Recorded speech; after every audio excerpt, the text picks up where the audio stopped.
Hello guys, this is Faim Rehan, welcome to my new blog. So দুপুরে খাওয়া দাওয়া করে ঘুমানোর পর ঘুম থেকে উঠে অনেক মুড়ি মাখা খাইতে মন চাইতেছিল।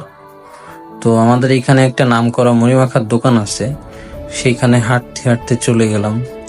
গিয়া দেখি ভিড় না, একদমই ফাঁকা। ঘুম থেকে উঠে ভাবতেছিলাম আজকে যদি ভিড় থাকে তাহলে খাইতে খাইতে তো অনেক দেরি হয়ে যাবে, মুড়ি মাখা তৃপ্তিটাও হয়তো মিটে যাবে। সো গিয়ে দেখলাম একদমই ফাঁকা ছিল। মামাকে বললাম, মামা একটা মুড়ি মাখায় দেন। তো বাচ্চাদেরকে দিতেছিল, তাই মামা বলল একটু দাঁড়ান, বাচ্চাদেরকে দিয়ে আনি। দেন বাচ্চাদেরকে অনেক সুন্দর করে মুড়ি মাখাই দিতেছিল, আমি সেটা দেখতেছিলাম। আর আমার তো জিভে জল চলে আসতেছিল, এমন একটা অবস্থা।